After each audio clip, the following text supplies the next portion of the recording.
Hello guys, Geetha ഗോവിന്ദത്തിൻ്റെ പുതിയ episode റിവ്യൂയിലേക്ക് സ്വാഗതം. അങ്ങനെ നമ്മുടെ ഗോവിന്ദ് തിരിച്ചെത്തുമ്പോൾ മുറിയിൽ ഗീത വെച്ച ഫുഡൊക്കെ കാണുവാണ്. എന്നിട്ട് ചിന്തിക്കുവാണോ ഇതിൽ അവളുടെ സ്നേഹത്തിൻ്റെ ഗന്ധം ഉണ്ടാവുമെന്ന് ഓർത്ത് എടുത്ത് മണത്ത് നോക്കുമ്പോഴേക്കും ഗോവിന്ദ് ഇത് ചളിച്ചോ, ഇത് കൊള്ളത്തില്ലല്ലോ എന്ന് പറഞ്ഞങ്ങ് മാറ്റി വെക്കുവാണ്. അതേ സമയത്ത് ഗീതു ആണെങ്കിൽ ഇത് എന്നെ പരിപാടി കണ്ണേട്ടം കാണിച്ചത്, താഴെ രാധികാമ്മയോട് സൊറയും പറഞ്ഞിരുന്നു, ഞാൻ ഫുഡ് പോലും കഴിച്ചില്ല എന്നങ്ങനെ ഓർത്തില്ലല്ലോ എന്നൊക്കെ ഓർത്ത് ആകെ വിഷമിച്ചതിൽ നടക്കുവാണ് കേട്ടോ. ആ സമയത്ത് നമ്മുടെ ഗോവിന്ദ് പെട്ടെന്ന് ഗീതുവിന് മെസ്സേജ് ഇടുവാണ്, വിളിക്കുകയൊക്കെ ചെയ്യുവാണ് കേട്ടോ. നീ പുറത്തോട്ട് ആ ഗീതു മോളെ എന്നൊക്കെ പറഞ്ഞ്. അപ്പോഴത്തേക്ക് നമ്മുടെ ഗീതുവിനെ വിശപ്പൊക്കെ സഹിക്കാൻ വയ്യാണ്ട് ആ കലി കയറി ഇരുന്നിട്ട് ഗീതു ഫോൺ എടുക്കുന്നില്ല.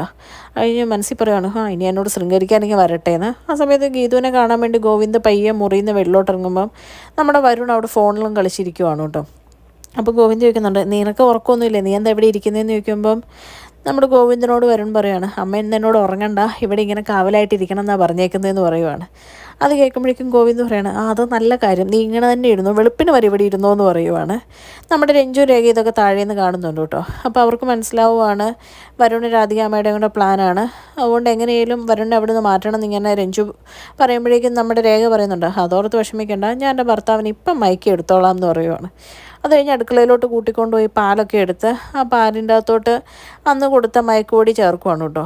അപ്പോഴത്തേക്ക് നമ്മുടെ രഞ്ജു രേഖയോട് പറയുന്നുണ്ട്, ഇതെങ്ങാനും കഴിച്ച് വരുണേട്ടൻ എന്തെങ്കിലും പറ്റിക്കഴിഞ്ഞ് കഴിഞ്ഞാൽ പ്രശ്നമാകുമെന്ന് പറയുമ്പോഴേക്കും രേഖ പറയുന്നുണ്ട്, ഒന്നും പറ്റത്തില്ല, ഇത് സ്ഥിരം പരിപാടിയാണല്ലോ എന്നുള്ള രീതിയിൽ പറയുവാണ്. എന്നിട്ട് ആ പാല് കൊണ്ട് നമ്മുടെ വരുണ് കൊടുക്കുവാണ് കേട്ടോ.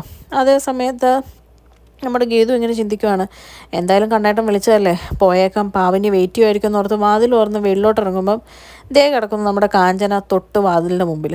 അപ്പോഴത്തേക്കും നമ്മുടെ ഗീതു ചോദിക്കുകയാണ്, ഇതെന്താ ഇവിടെ കിടക്കുന്നതെന്ന് ചോദിക്കുമ്പോഴത്തേക്കും മാമി പറഞ്ഞു, രാധിക മാമി പറഞ്ഞു ഇവിടെ കിടക്കണം, ചില വരവോക്കുകളൊക്കെ ഉണ്ടാവും രാത്രിയിൽ എന്ന് പറഞ്ഞു എന്ന് പറയും. ഇത് കേൾക്കുമ്പോൾ ഗീതുവിന് ദേഷ്യവും സങ്കടമൊക്കെ വരുവാണ്.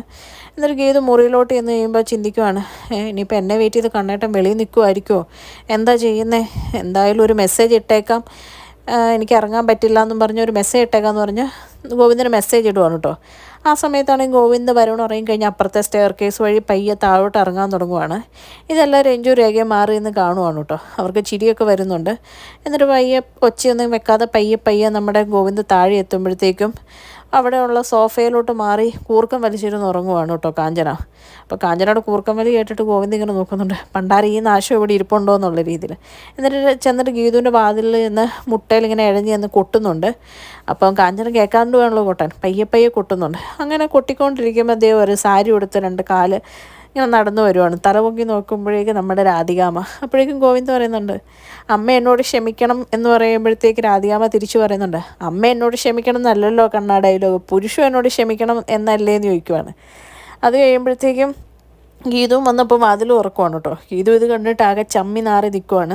ഗോവിന്ദ് ഇങ്ങനെ താഴെ നിൽക്കുക. അത് കഴിയുമ്പോഴത്തേക്കും ഇതെല്ലാം കണ്ടുകൊണ്ട് കാഞ്ചന ഉറങ്ങിക്കിടക്കുന്ന കാഞ്ചന എഴുന്നേറ്റോട് ചോദിക്കും, മാമൻ എന്താ ഇവിടെ എന്നിങ്ങനെ ചോദിക്കുമ്പോഴേക്കും രാധികാമ്മ പറയുവാണ്, കോഴിക്കോട്ടിലല്ലേ കുറുക്കൻ്റെ കണ്ണ് എന്ന് പറയുമ്പോഴേക്കും ഗോവിന്ദ് ആകെ ഇങ്ങനെ ചമ്മി നാറി നിൽക്കുവാണ് കേട്ടോ.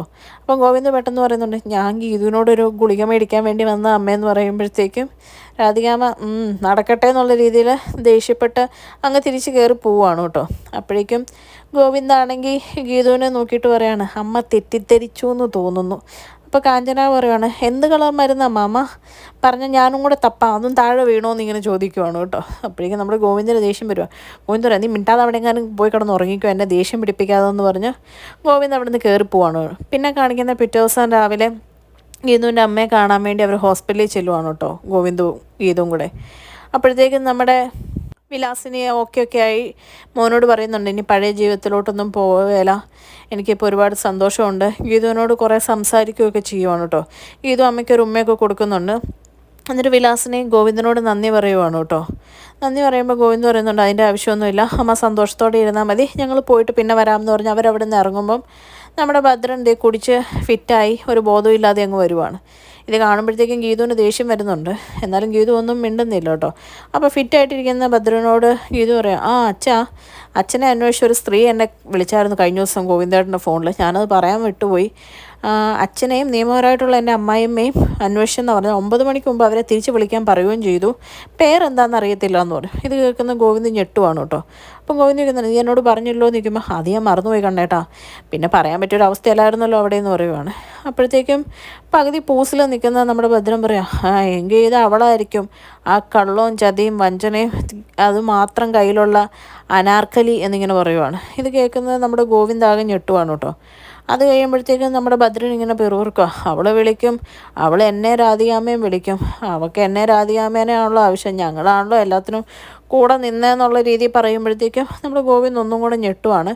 എന്നിട്ട് അന്ന് വിജയലക്ഷ്മി രാധികയ്ക്ക് അനാർക്കലിയുമായിട്ടുള്ള ബന്ധം പറഞ്ഞത് പെട്ടെന്ന് ഇങ്ങനെ ഓർക്കുവാണ് കേട്ടോ ഗോവിന്ദ്. എന്നിട്ടിങ്ങനെ ചിന്തിക്കുവാണ്, വിജയലക്ഷ്മി പറഞ്ഞ പോലെ ഇനി അവർ തമ്മിൽ എന്തെങ്കിലും ബന്ധമുണ്ടോ, അച്ഛനെ ചതിച്ച സ്ത്രീക്ക് രാധികാമ്മയ്ക്ക് തമ്മിൽ എന്താ ബന്ധം എന്നൊക്കെ ഓർത്ത് ഇങ്ങനെ ആകെ സംശയിച്ച് നിൽക്കുവാണ് കേട്ടോ ഗോവിന്ദ്. ആ സമയത്ത് പെട്ടെന്ന് നമ്മുടെ ഗീതി ചോദിക്കുന്നുണ്ട്, അനാർക്കലിയോ അതാരാ എന്നിങ്ങനെ ചോദിക്കുമ്പോഴേക്കും ഭദ്രൻ പറയുന്നുണ്ട്, അത് എന്നിങ്ങനെ പറയുമ്പോഴത്തേക്കും ഗോവിന്ദ് ചോദിക്കുക, അത് ബാക്കി പറ എന്നിങ്ങനെ പറയുമ്പോഴത്തേക്കും നമ്മുടെ ഭദ്രം പറയാം, അത് നീ രാധികാമ്മയോട് ചോദിച്ചാൽ മതി, രാധികാമ്മയ്ക്ക് എല്ലാം അറിയാം, കറക്റ്റ് കാര്യം രാധികാമ്മ പറയും എന്നും കൂടെ പറയുവാണ് കേട്ടോ. ഇത് കേൾക്കുമ്പോഴത്തേക്കും നമ്മുടെ ഗീതു ഗോവിന്ദിനോട് ചോദിക്കാം, അതാരെ കണ്ടേട്ടാന്ന് ചോദിക്കുമ്പോഴത്തേക്കും ഗോവിന്ദിന് ദേഷ്യവും വിഷമമൊക്കെ വന്നിട്ട് പറയുവാണ്, അത് നീ അറിയേണ്ട കാര്യമില്ല. അപ്പോഴത്തേക്കും ഗീതു പറയാണ്, ഇനിയും ഉണ്ടോ ആ കുടുംബത്തിൽ ഞാൻ അറിയാൻ പാടില്ലാത്ത കുറേ കാര്യങ്ങൾ, ഇതെന്ന് തീരുമോ എന്നുള്ള രീതിയിൽ ഇങ്ങനെ പിറുപിറുത്തോണ്ട് നിൽക്കുവാണ്. എന്നിട്ട് പറയാണ്, ഇപ്പം ഞാൻ ഓരോന്ന് കണ്ടുപിടിക്കുന്നില്ല, അതുപോലെ തന്നെ ഞാൻ കണ്ടുപിടിച്ചോളാം, ഇപ്പോൾ വിജയലക്ഷ്മി അമ്മയുടെ കാര്യം ഞാൻ കണ്ടുപിടിച്ച പോലെ എന്ന് പറയുമ്പോഴത്തേക്കും ഗോവിന്ദ് ഇങ്ങനെ അന്തം വിട്ട് ചോദിക്കുവാണ്, വിജയലക്ഷ്മിയുടെ എന്ത് നീ കണ്ടുപിടിച്ചേ, അമ്മയാന്നുള്ള കാര്യം എന്ന് പറയുകയാണ് കേട്ടോ. അപ്പോഴത്തേക്കും നമ്മുടെ ഗോവിന്ദ് പിന്നെയും ഞെട്ടുവാണ്, ആരുടെ അമ്മ, രഞ്ജുവിൻ്റെ അമ്മ, അല്ലാതെ ആരുടെ എന്നുള്ള രീതിയിൽ നമ്മുടെ ഗീതു മാറ്റി പറയുവാണ് കേട്ടോ. അപ്പോൾ ഗോവിന്ദ് പറയുന്നുണ്ട്, വാ ശരി നമുക്ക് പോവാം, ഇനി ബാക്കി കാറിലിരുന്ന് സംസാരിക്കാം, ഇവിടെ നിൽക്കണ്ടെന്ന് പറയുവാണ്. അപ്പോഴത്തേക്കും നമ്മുടെ ഗീതു ഇനി അതും കണ്ടുപിടിക്കണമല്ലോ എൻ്റെ ദൈവമേ ഇതിനിടയ്ക്കെന്നുള്ള രീതിയിൽ ഗോവിന്ദിലൂടെ പോകുന്ന കാണിച്ചുകൊണ്ടാണ് കേട്ടോ ഇന്നത്തെ എപ്പിസോഡ് അവസാനിക്കുന്നത്. ചാനൽ ഇഷ്ടപ്പെട്ട് കഴിഞ്ഞാൽ ലൈക്ക് ചെയ്യാനും സബ്സ്ക്രൈബ് ചെയ്യാനും കമൻറ്റ് ചെയ്യാനും മറക്കരുത്. താങ്ക്